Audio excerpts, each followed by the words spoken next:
Look who's here now. KT McFarland joins us. Just a big, broad, general question, KT. What did we learn from the document leaks about China's plans to invade or encircle Taiwan? We learned a couple of things, and I'm so glad you're talking about what did we learn. Everybody else is trying to talk about, well, who leaked it? How did he have access to it?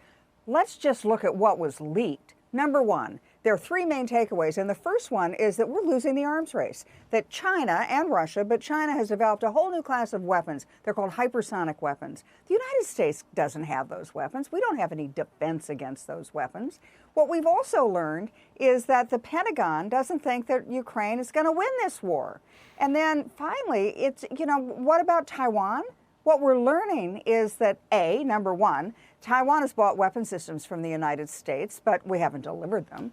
Number two, the Pentagon admits in these leaks that they have no idea of how they're going to really detect, is China invading Taiwan? Is China doing a blockade of Taiwan? Is China just having an exercise? They don't have the intelligence to determine what China's doing. And then finally, the weapon systems that we do have, our military capabilities in the Indo-Pacific region, aren't enough to deal with China and Taiwan. So all of this stuff should set off alarm bells to everybody of what are our military capabilities? Why have we fallen so short? And instead, Washington's sort of running around and circling around saying, who leaked it? How did he have access to this information? Let's just talk about what information has revealed, because right now, what it sounds like is that the administration and the Pentagon, they're lying about what they're saying publicly and what they're admitting privately. In some ways, this leaker did us all a favor, because this leaker has exposed our vulnerability and our inadequacy in various areas. But what are we going to do to put it right? I mean, this is huge. This is really huge, and the fix is not simple. No. The fix is going to be, if we are to fix it, if we're not going to fix it, then I guess we just cede the world global leadership to China. But if we do want to fix it, what we need to do is fix our military and start building weapon systems that other countries already have.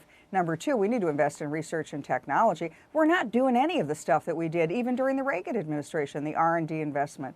And then finally, what are our neighbors doing? What are our allies doing? We're not sort of shoring up the relationships that we need. We just had the president of France go to China and basically say to the Chinese president, look, America's talking about standing by Taiwan. Don't worry about it. We're not going to follow that lead. We're going to do our own thing. We're going to have independence. Basically telling the Chinese president, do whatever you want over Taiwan. France isn't going to object. Are we in retreat? Is America basically in retreat on all fronts and just giving in to this new axis that's opposing us? I hate to conclude that, but I think that's where you'd have to say the things are headed unless there's a big reversal.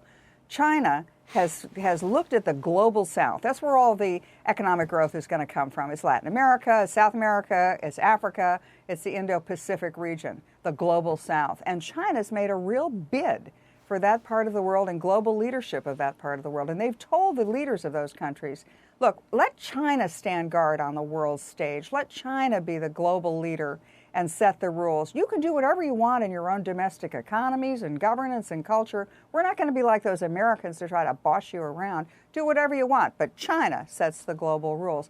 And that's what, we don't have a plan. As you just pointed out, the president's more or less on vacation all the time. We should have a comprehensive, significant, step-by-step plan, and instead we're just sort of drifting. And why are we giving up global leadership to the Chinese? We shouldn't be doing it. We have it within our grasp. We're just not doing anything about it. I'll end it on that plaintive note. We're not doing anything about it. KT, you are right. Thanks for joining us. We'll see you again soon. Thanks a lot.